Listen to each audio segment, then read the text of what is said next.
So let's start with today's themes analysis from the Hindu newspaper. The first one is Pahalgam excluded India declines to sign SCO statement. Now India has declined to endorse the joint statement at Shanghai Cooperation Organization SCO defense ministers meeting in China and pushed for including tougher language on terrorism. So the sources said that Defence Minister Rajnath Singh refused to sign the document on Thursday, as it did not mention the Pahalgam attack but included the militant activities of the Balochistan. So Pakistan and China were trying to divert attention from terrorism, and the document would have diluted the position on critical issues, particularly terrorism and regional security, sources added.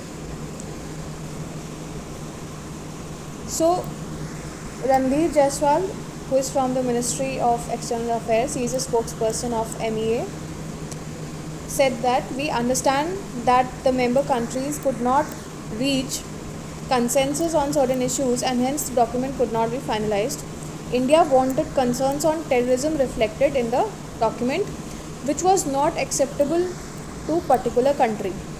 As such, the joint statement was not adopted. So basically, India over here declines to sign the SCO statement. This is the continuation. So in address at the SCO meeting in Qingdao, Mr. Singh said a terror group, the Resistance Front, that is the TRF, had carried out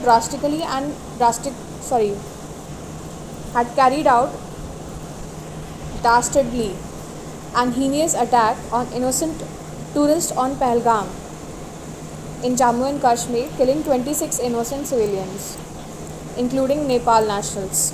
So victims were shot after they were profiled based on their religious identity. So TRF, a proxy on UN designated Lashkar-e-Taiba, has claimed responsibility for the attack. So TRF ने ये responsibility ली है, जो the resistance front है. It is a proxy of Lashkar-e-Taiba. So no place for double standards. Peace and prosperity cannot coexist with the terrorism and proliferation of weapons of mass destruction in the hands of non-state actors and the terror groups. Dealing with these challenges requires decisive actions. It is imperative that those who sponsor, nurture and utilize terrorism for their narrow and selfish ends must bear the consequences. So some countries use cross-border terrorism as an instrument of policy and provide shelter to the terrorist. So there should be no place for such double standards. SCO should not hesitate to criticize such nations, Mr. Singh says. So India's zero tolerance for terrorism was demonstrated through the actions. It includes our right to defend ourselves against the terrorism. We have shown that epicenters of terrorism are no longer safe and we will not hesitate to target them. The pattern of Pahalgam attack was similar to LET's previous attacks in India, as said by Rajnath Singh. So on the sidelines of the SCO, Mr. Singh met defense ministers of Russia, Tajikistan, Kazakhstan and Belarus. So we all know कि in response to it on May 7th, Operation Sindoor was launched to dismantle the cross-border terrorist infrastructure in Pakistan. So अब UPSC के aspect से ये जान लेते हैं कि Shanghai cooperation organisation है क्या. So it was founded in 2001. अब इसका ओरिजिन क्या है? That evolved from Shanghai 5 1996. That is from China, Kazakhstan, Kyrgyzstan, Russia, Tajikistan. आप मैप पे इनकी लोकेशंस देख लीजिएगा. ये प्रीलिम बेस्ड क्वेश्चन हो सकता है कि इनकी बॉर्डरिंग नेशंस क्या हैं. ठीक है, रशिया, तजाकिस्तान, चाइना, कजाकिस्तान, और फिजियोग्राफिक फीचर्स भी आप इनके देख लीजिएगा साथ में. अब हेडक्वार्टर्स की अगर हम बात करें तो बीजिंग और चाइना है. ठीक है, बीजिंग जो कि चाइना में है वो है. सो टाइप क्या है, it is an intergovernmental regional organisation. Official languages are Russian and Chinese. ठीक है. मेंबर कंट्रीज़ क्या क्या हैं इसमें, तो चाइना है, रशिया है, इंडिया है, पाकिस्तान है. दोनों ने 2017 में ज्वाइन किया है. कज़ाकिस्तान है, किर्गिस्तान है, ताजिकिस्तान है एंड उज़्बेकिस्तान है. ऑब्जर्वर स्टेट्स जो हैं वो अफ़गानिस्तान है, बेलारूस है, ईरान है. ईरान जो कि फुल मेंबर बन गया है 2023 में, एंड मंगोलिया है. ये ऑब्जर्वर स्टेट्स हैं. अच्छा, यूपीएससी के कंटेक्स्ट में आपको मालूम होना चाहिए ऑब्जर्वर स्टेट्स का रोल क्या होता है.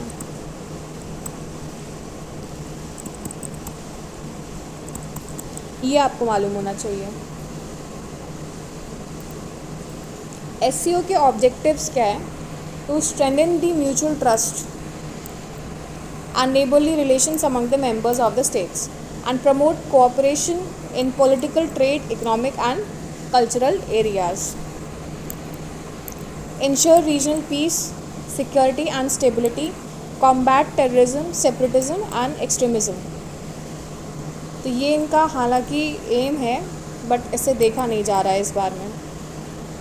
की बॉडीज़ कौन कौन सी जो इससे एसोसिएटेड हैं, that is council of Heads of State (CHS), Apex, this is the Apex decision making body, Council of Heads of Government (CHG), discuss economy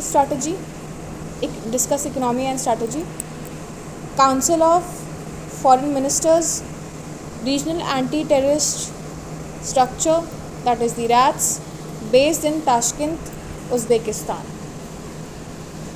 India and SCO के बारे में अगर हम बात कर लें तो 2017 में इंडिया ने ज्वाइन किया था पाकिस्तान के साथ. अब इसका इंपॉर्टेंस क्या है, इंपॉर्टेंस फॉर इंडिया है कि energy security, connect with central Asia, okay, counter terrorism, cooperation via rats, that is the regional anti terror structure, Jio political balance between China and India and also with Pakistan, and platform for Afghanistan discussions. अब recent developments की अगर हम बात करें तो recent developments क्या क्या आए हैं, तो Iran has become a full member in 2023. India hosted SCO summit virtually in 2023 and SCO is increasing focus on economic and digital cooperation. Talks on admitting Belarus as a full member are ongoing. Challenges क्या क्या हैं, we all know that China India tensions are a major challenge. उसके अलावा India Pakistan rivalry भी है, and lack of cohesion in goals, different strategic alignments, examples Russia China versus India US. तो ये भी कहीं ना कहीं इफ़ेक्ट करता है. अब प्रीवियस ईयर में क्वेश्चंस भी हैं, वो कैसे पूछे गए थे. जीएस पेपर 2 में ये सब्जेक्ट एरिया आ जाता है आपका. So first question was, India's engagement in SCO reflects it's desire to play a major role in Eurasian geopolitics. Examine. अब आप कैसे इसे रिप्रेजेंट करोगे. What is the significance of SCO for India in terms of regional security and energy cooperation? ये तो बहुत direct question है. इसमें थोड़ा सा घुमा के पूछा है कि क्या इंडिया वहाँ पर करना चाहता है, क्या रोल प्ले करना चाहता है. ठीक है, यूरेशियन जियोपॉलिटिक्स में किस तरीके से पार्ट लेना चाहता है. सो इस चीज़ को ध्यान में रखते हुए आपको नोट्स बनाने पड़ेंगे. ये यूपीएससी के बेस में इसका रेलेवेंस है. ठीक है. अब उसके अलावा और क्या हो सकता है कि अगर हम प्रीलिम्स के एस्पेक्ट में बात करें तो ये पूछ सकते हैं कि इसकी मेंबर कंट्रीज़ कौन सी हैं. ये भी पूछ सकता है कि India is a full time member और अ पार्ट टाइम मेंबर. ठीक है. बेलारूस अभी जो है फुल टाइम मेंबर नहीं हुआ है. तो ये सब चीज़ें जो हैं ये इस एस्पेक्ट में आपको थोड़ा ध्यान देना पड़ेगा. ऑब्जर्वर स्टेट्स कौन से हैं, ये सब चीज़ें इंपॉर्टेंट है, इस एस्पेक्ट में आपको देखना पड़ेगा. सो next is AX4 docking successful, Shukla sets foot in ISS. So IAF, that is Indian Air Force Group Captain, is the pilot of much delayed mission and will spend 2 weeks in the space station. He is one of the 4 astronauts designated to take part in the Gaganyaan mission. यानी कि जो 2027 में Gaganyaan mission जो launch किया जाएगा ये उनमें से एक है. So Group Captain Subhanshu Shukla of the Indian Air Force created history on Thursday afternoon by becoming the first Indian to enter the International Space Station, as the Dragon Crew capsule carrying Mr. Shukla and 3 other astronauts as part of EXIM mission circled the Earth. He greeted people back home with Namaskar from space. The spacecraft then docked with ISS at 4:01 p.m. IST as it passed over the North Atlantic Ocean. So for Mr. Shukla, this is the first step to a more ambitious mission, as he is one of the 4 astronauts designated to take part in the Gaganyaan mission. It is India's first space flight, human space flight. The Indian Space Research Organization, that is ISRO, which expects to conduct the first crewed flight under this mission, is no earlier than 2026. Paid more than rupees 500 crore for AX4 mission to include Mr. Shukla and Prashant Nair, another Gaganyaan designate who was a part of the backup group for the AX4 mission. So backup group का क्या role होता है ये आपको पता होना चाहिए. इस पर आप नोट्स बना लीजिएगा, क्योंकि आज के समय में जो डिफेंस टेक्नोलॉजी और स्पेस टेक्नोलॉजी है इस पर बहुत ध्यान दे रहा है यूपीएससी, और इस पर क्वेश्चंस भी आ रहे हैं. उसके साथ साथ इंडिया ने अभी तक कौन से मिशंस लॉन्च किए हैं, ठीक है, स्पेस मिशंस कौन से लॉन्च किए हैं, जैसे मिशन मंगल हो गया, और भी बहुत से मिशंस हैं जो कि इंडिया ने लॉन्च किए हैं, ठीक है. फिर जो लॉन्च व्हीकल्स होते हैं, एलवीज़ होते हैं, स्पेस लॉन्च व्हीकल्स जो होते हैं, space craft launch vehicle SLVs जो होते हैं, ये इम्पॉर्टेंट है. कितने टाइप के होते हैं ये भी होता है, ठीक है. पेलोड कैपेसिटी क्या होती है इनकी,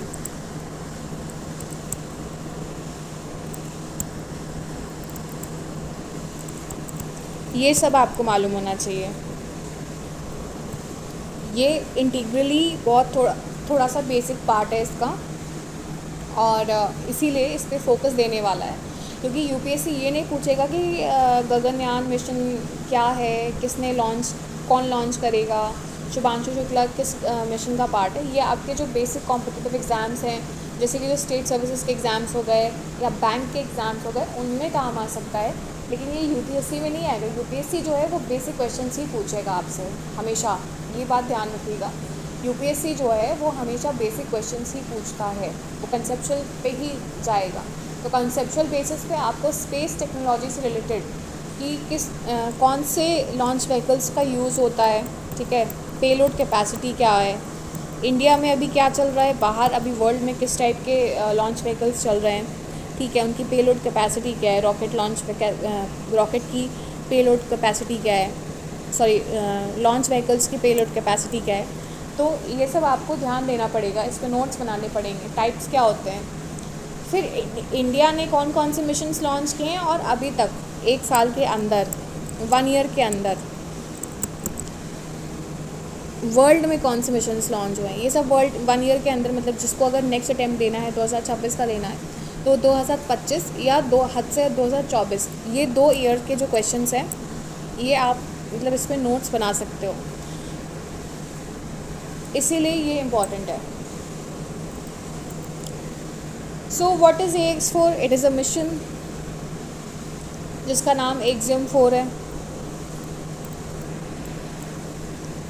it is a privately funded crewed mission to International Space Station operated by EXIM space in collaboration with SpaceX and NASA.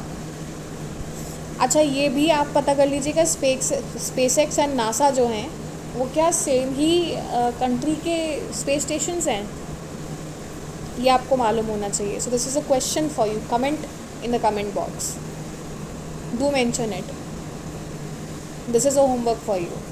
So launch date and vehicles जो है lifted off on 25 June at 6:31 UTC. That is according to US time, and according to Indian time standard time it is 12:01 from Kennedy Space Center's LC 39A abroad, a SpaceX Falcon 9 Block 5 rocket carrying the Crew Dragon spacecraft named Grace.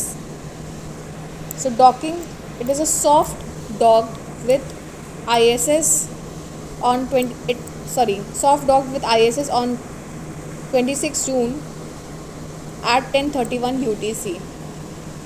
So mission duration basically 14 to 21 days का, that is around 2 weeks है.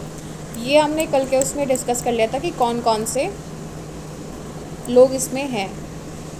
Okay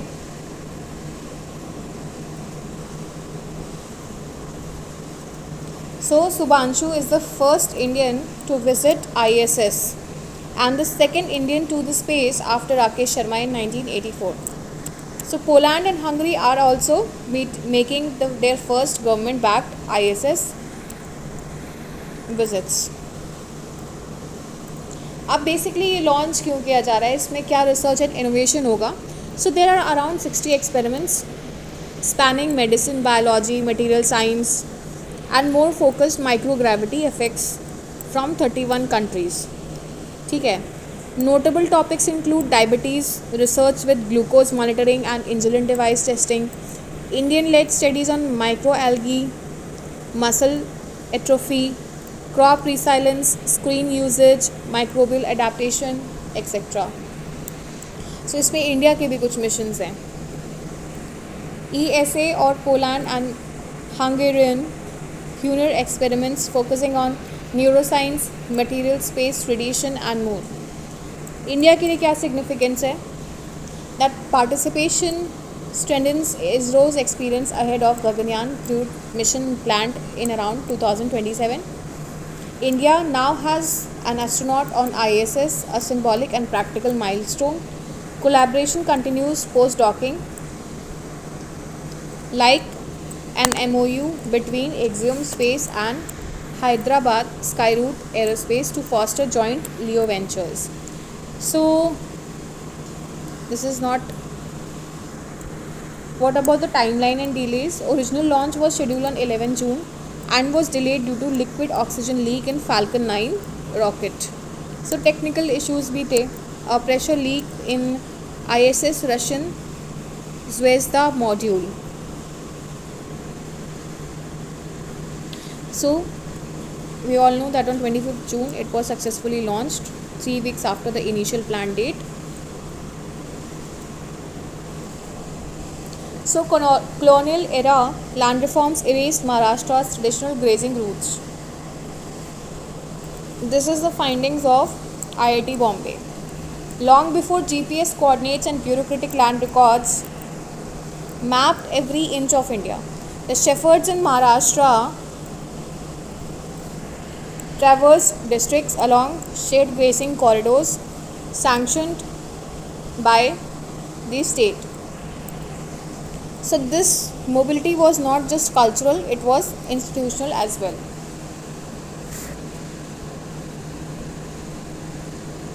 So there were grazing corridors in Maharashtra districts, traversed districts. So according to Rushikesh Gawade, a PhD researcher in IIT Bombay, has traced the historical roots of Maharashtra, disappearing sheep pastures and the ongoing demand for statewide grazing corridors by nomadic shepherds. So इनकी study क्या reveal करती है कि British era में land reforms हुए थे systematically that dismantled expansive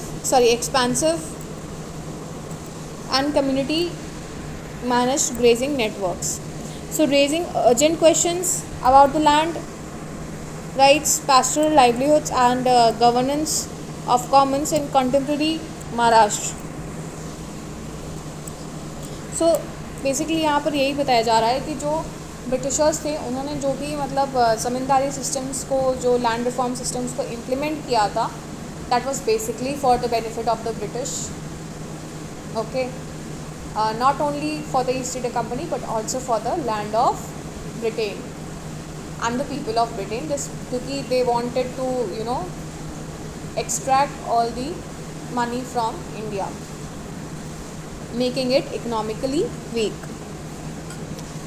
So इसकी वजह से हुआ क्या था कि लैंड राइट्स चले गए थे और पैस्टोरल जो लाइवलीहुड्स है वो अफेक्ट हुए थे. सो अब एक सिस्टम की बात की जा रही है, मेंद्राची वेंचराई सिस्टम.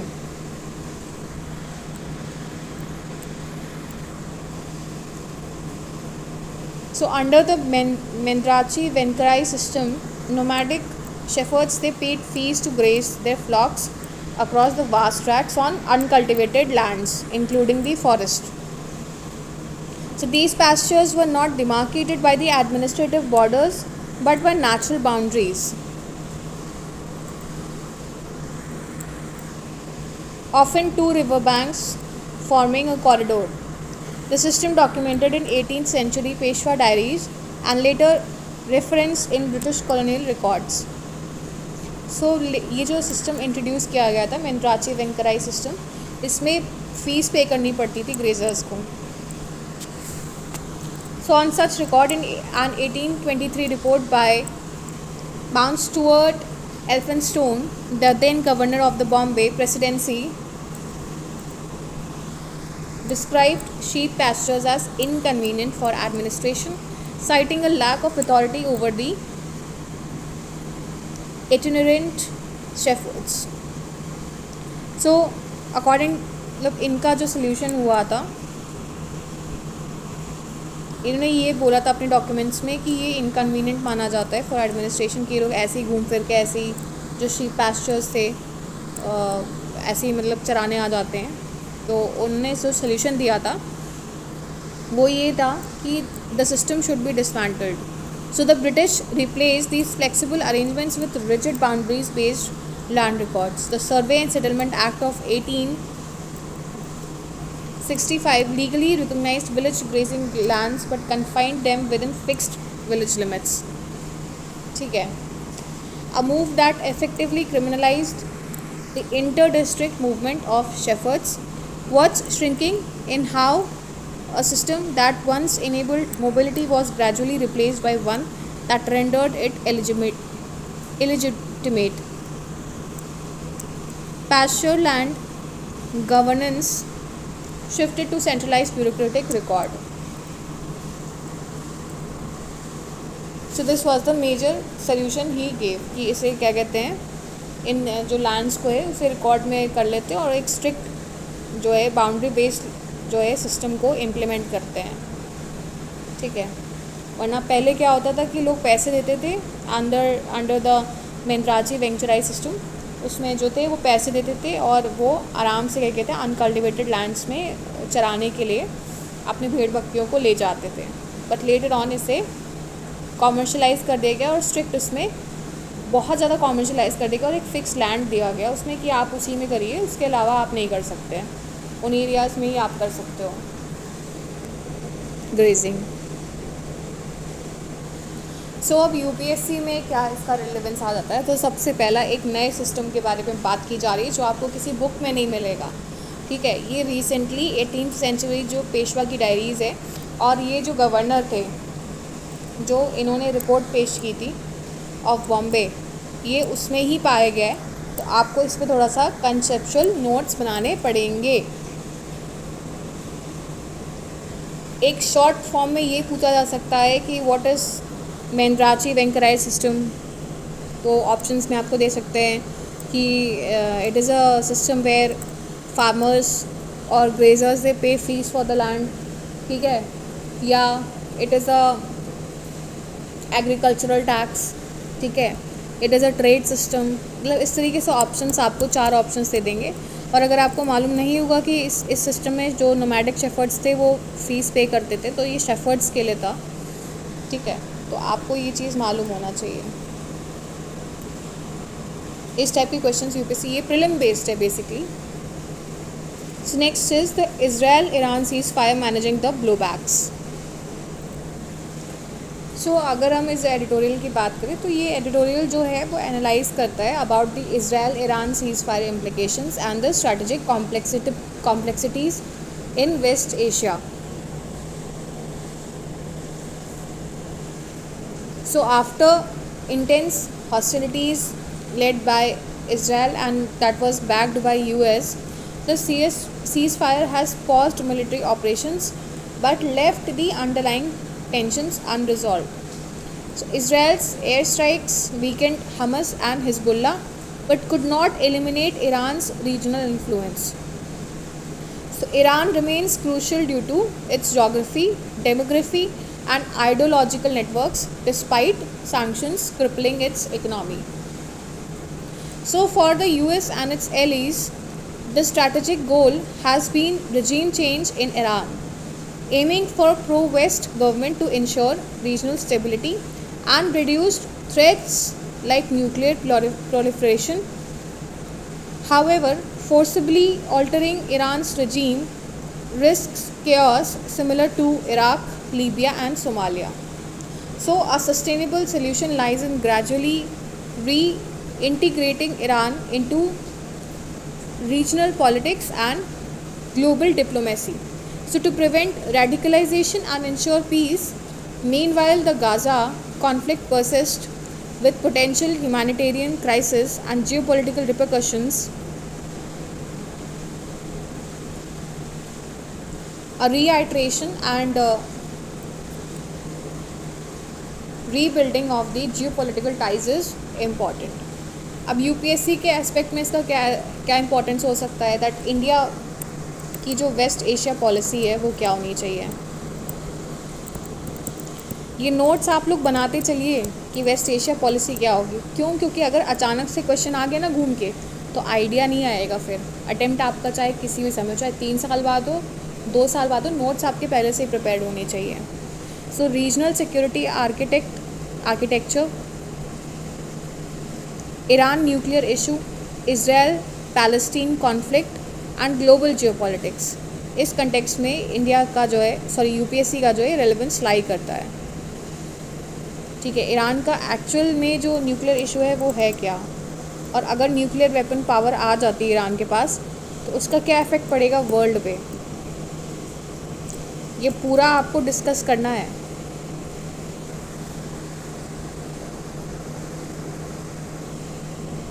फिर नॉन प्रोलिफरेशन ट्रीटी जो है उस पर भी आपको फोकस करना है. एनपीटी मैं बार बार बोल रही हूँ, ये इम्पॉर्टेंट है. इसके कंटेक्स्ट में कहीं ना कहीं मेंस में या प्रीलिम्स में पूछा जाएगा.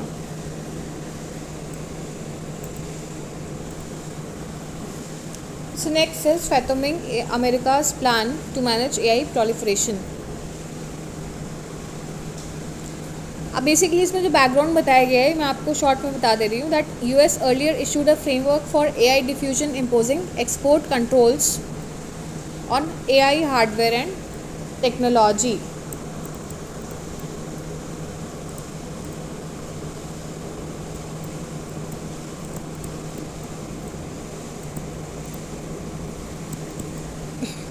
So this move was criticized for being counterproductive as it risked alienating allies and fragmenting global tech cooperation. So what about the flawed blueprint? The Biden administration original framework combined export controls on AI chips and advanced models. तो Joe Biden administration है उन्होंने थोड़ा बहुत कहीं ना कहीं जो advanced models हैं उन पे कंट्रोल लगाया एक्सपोर्ट पे. ठीक है. So allies were uneasy because the policy favoured trusted partners and discriminated against others including those with close economic ties to US. अब इम्पैक्ट क्या पड़ा है एलीज पे? Allies feared US dominance and resented US dictation on their technological choices. So this led them to explore alternatives to reduce dependency on the US ecosystem and preserve technological sovereignty. So AI as a dual use technology, the framework treated AI as a dual use technology.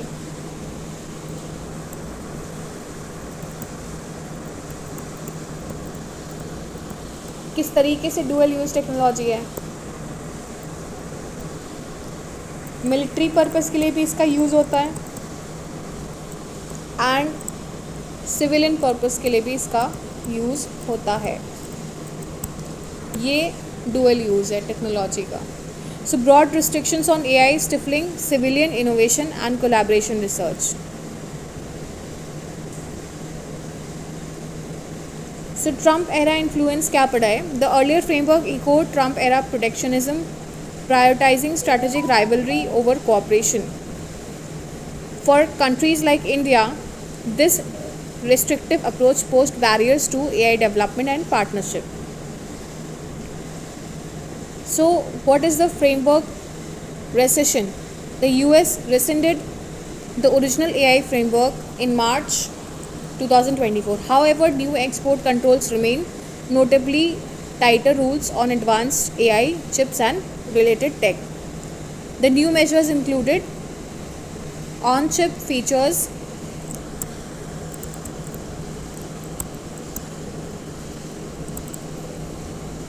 to restrict hardware level functionality and secretive blacklist. Concerns क्या और future risk क्या इस पे हैं, इस type के जो restrictive measures हैं उन पे क्या रिस्क अराइज हो रहे हैं, उसके बारे में भी जान लेते हैं.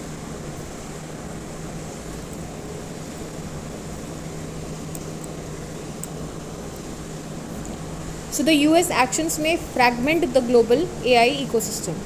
Over-regulation could hamper privacy, innovation, and commercial applications.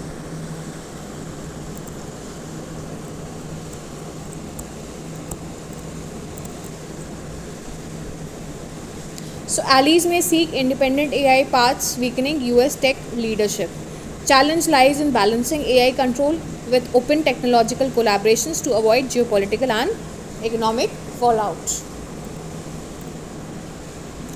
अच्छा, यूपीएससी के एस्पेक्ट में इसका क्या इफेक्ट पड़ेगा ये आपको पता होना चाहिए. ठीक है, एक कंसेप्चुअल आंसर आपको इस पर प्रिपेयर करना होगा कि for example we can say कि America's restrictive policies on exports of AI poses a greater threat in the technological advancement for India.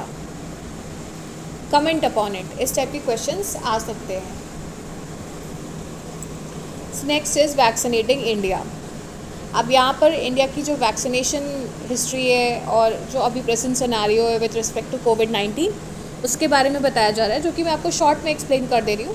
That between 1980 and 2023 the global vaccine coverage doubled, yet India had 1.44 million zero-dose children.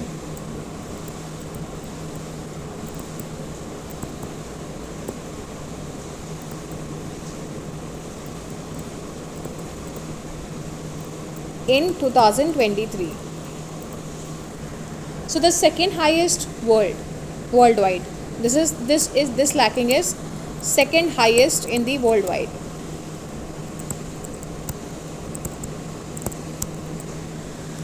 The zero-dose children lacking even the first DTP vaccine are concentrated among the poor, tribal areas, migrants, Muslims, and in states like UP, Bihar, and MP. COVID-19 reversed earlier gains, with numbers peaking to 2.7 million in 2021. So India must intensify efforts to meet WHO's immunization agenda 2030, aiming to half the zero-dose children. अब UPSC के aspect में इसका जो relevance हो सकता है वो आपका हेल्थ इंफ्रास्ट्रक्चर पे हो सकता है. इंडिया को किस तरीके से अपनी पॉलिसीज़ इम्प्लीमेंट करनी चाहिए so that to reach this gap of around 1.44 million का जो गैप अभी है कि अभी इतने बच्चे वैक्सीनेटेड नहीं हुए हैं, तो उन तक पहुंचने के लिए क्या स्कीम्स इम्प्लीमेंट करनी चाहिए, किस तरीके से एडमिनिस्ट्रेटिव एफर्ट्स होने चाहिए.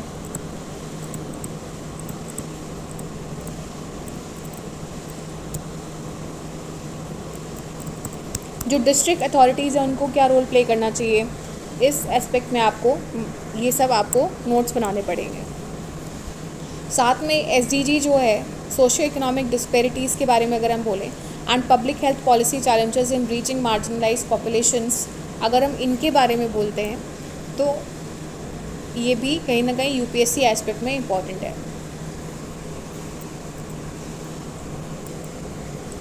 सो next is Israel must re-end for peace and stability in West Asia. So basically अगर हम इसकी समरी के बारे में बात करें तो बेसिकली यहाँ पर 12 डे जो ईरान इजराइल कॉन्फ्लिक्ट हुआ था उसके बारे में बात की जा रही है। That the 12 day Iran Israel war ended in a fragile cease fire with Israel claiming that it crippled the Iran's nuclear program.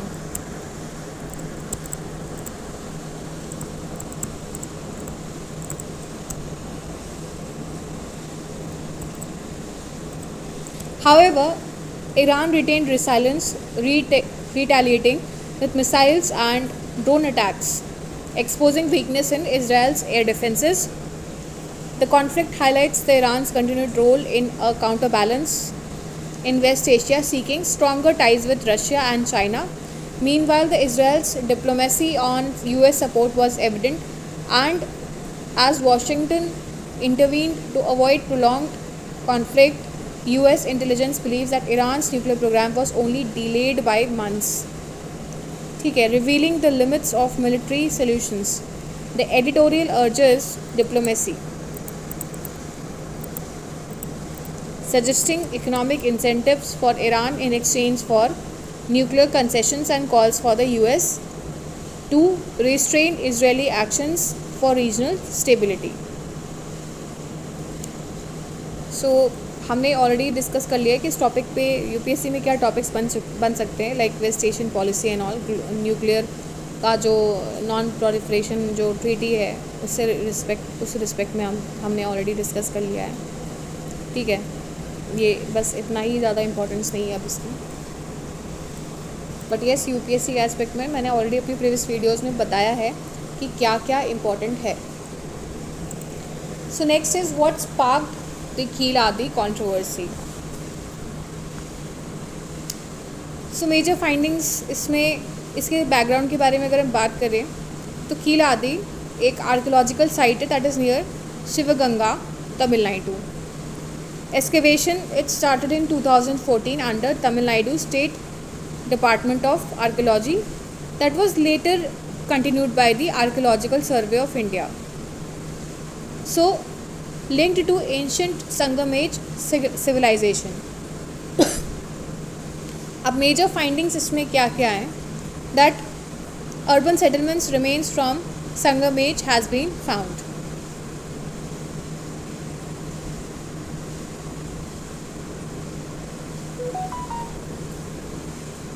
Like for example 6th century BC onwards के आसपास के जो एरा है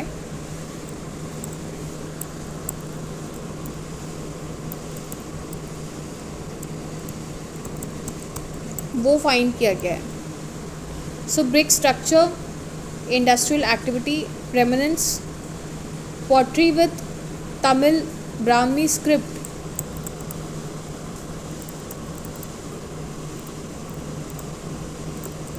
ये पाई गई है। यहाँ पर इंस्क्रिप्शंस पाए गए हैं in Tamil Brahmi script and objects indicating trade links to distant regions. Carbon dating suggest करती है कि 600 BCE के अराउंड ये एग्जिस्ट करता था इस सिविलाइजेशन के बारे में। अब ASI की जो कंट्रोवर्सी है उसके बारे में अगर हम बात करें तो ASI ने एक्सकेवेशन 2017 में लिया from the Tamil Nadu archaeological department, और ASI's initial report omitted the direct mention of the links between Kiladi and the Indus Valley civilization. So the debate over cultural continuity and narrative continued. Historians and Tamil Nadu politicians criticized the ASI for allegedly downplaying Tamil heritage and timeline. अच्छा, यहाँ पर एक river का भी नाम mention किया गया, that is the Vaigai river.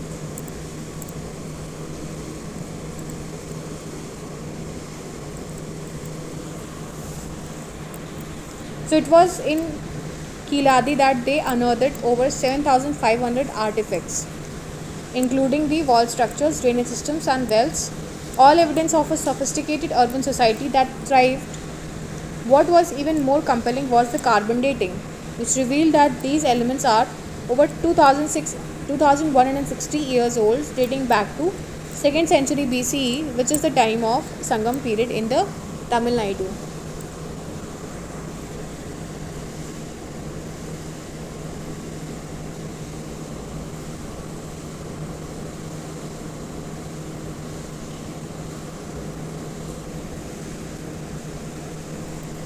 सो इसका आर्ट एंड कल्चर से रिलेटेड सिग्निफिकेंस है, ठीक है. अभी तो वैसे ये कंट्रोवर्शियल चल रहा है, तो ये अभी इतना पूछा नहीं जाएगा क्योंकि कंट्रोवर्सी चल रही है. अभी जो तमिलनाडु का जो आर्कियोलॉजिकल डिपार्टमेंट है और आर्कियोलॉजिकल सर्वे ऑफ इंडिया है, उसके बारे में चल रहा है. बट जो अभी बेसिक जो रिसर्च है उसके बारे में मैंने आपको बता दिया. मे बी लेटर ऑन इस पर कुछ कंक्लूजन निकाला जा सके.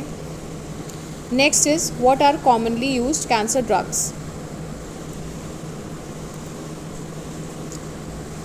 So,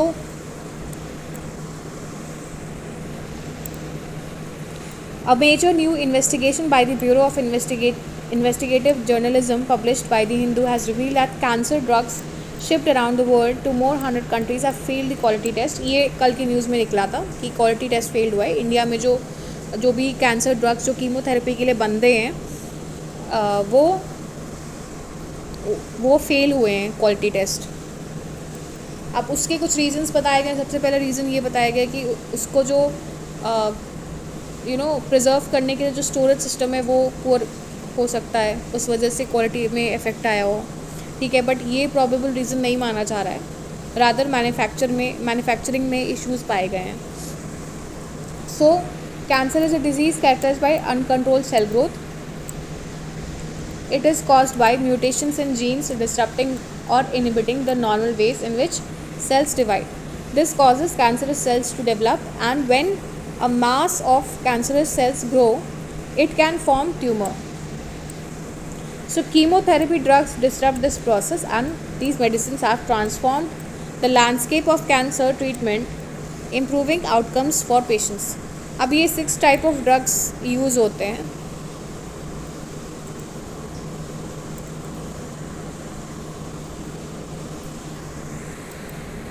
Cisplatin, oxaliplatin, cyclophosphamide, doxorubicin, methotrexate, and leucovorin are all chemotherapy treatments.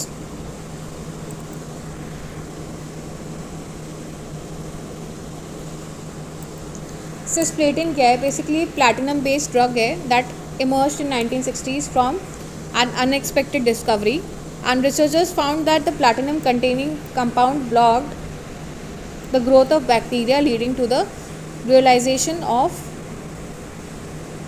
potentially dangerous combat cancer cells. So cisplatin works by binding the DNA of the cancer cells, preventing them from growing and dividing. यानी कि DNA को bind कर देता है, जिसकी वजह से further replication नहीं हो सकता है कैंसरस सेल्स का. सो it is particularly effective against testicular, ovarian and bladder, certain lung cancers. So this improved the survival rates also for many patients, whether used alone or in combination with other therapies. However, like all potent medications, cisplatin comes with side effects also, like including sickness, kidney damage, and hearing issues. So, cisplatin also suppresses the bone marrow, where new blood cells are produced, resulting reduction in the white blood cells has severe effects on patients' immune systems, leaving them vulnerable to infections. इसमें basically different drugs के बारे में बताया गया है. अब ऑक्सीलिप्लेटिन के बारे में बताया जाए तो ये सिस्प्लेटिन की तरह ही है. It is also platinum based drugs but works by binding the and damaging the DNA of cancerous cells. So it is used to treat the more advanced stage of the colorectal cancer and following surgery for the removal of colon cancer. तो आपको ये मालूम होना चाहिए कि ये जो medicine हैं ये डिफरेंटली किस किस कैंसर के लिए यूज़ होती हैं, ठीक है. So oxyplatin comes with broadly similar side effects in as in cisplatin. किन ऑर्गन्स के लिए यूज़ होती हैं आपको मालूम होना चाहिए कि यूपीएससी में पूछ सकता है प्रीलिम्स में.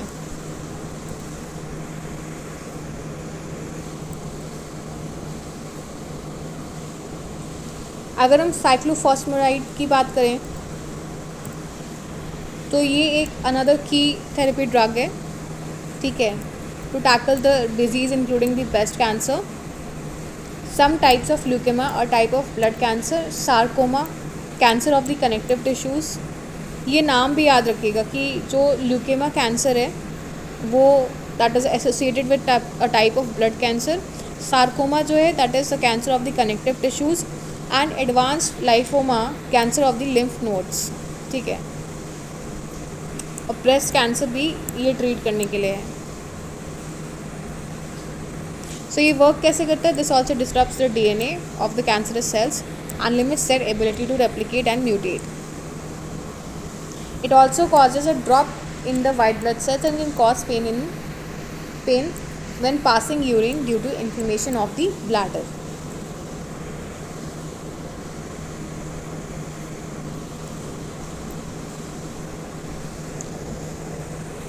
डॉक्सोरूबिसिन, इसे रेड डेविल भी कहते हैं due to the striking colour and severe side effects. Doxorubicin was derived from a type of soil bacteria called as Streptomyces. ये फैक्ट इंपॉर्टेंट है कि ये Streptomyces जो सॉइल बैक्टीरिया उससे डराइव किया गया था and was initially explored as an antibiotic. So it is effective against the types of cancer including breast cancer, leukaemia, lymphoma and sarcoma. So ये एक स्टेपल कीमोथेरेपी है और ये वर्क करती है bye interfering with the cancer cells DNA and disrupting the replication process. Despite potential side effects including heart damage, risk of infection, skin changes and hair loss.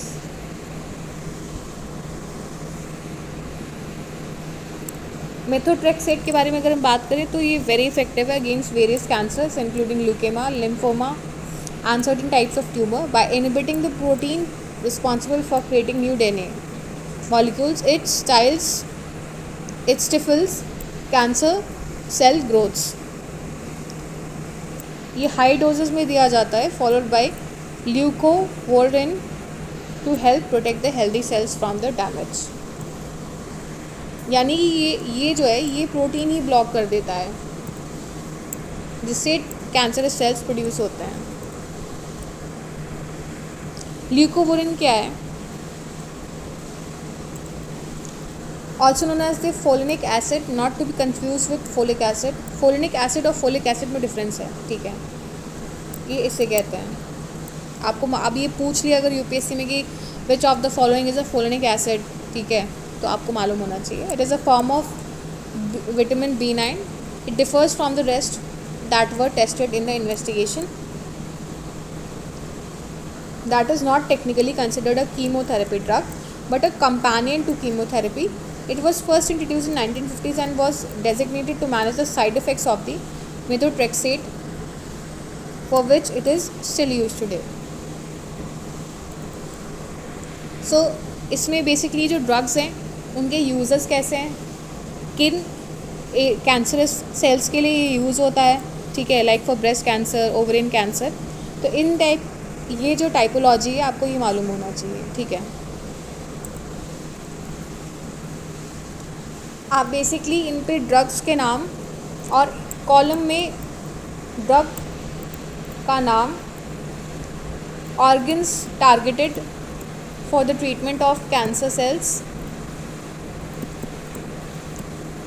ठीक है, इस टाइप से आप नोट्स बना लीजिएगा. और वर्किंग क्या है इसकी, ये 3 कॉलम क्वेश्चन में भी पूछा जा सकता है. तो इस तरीके से आप यहाँ से ये नोट्स बना लीजिएगा जो कि मैंने बताया है.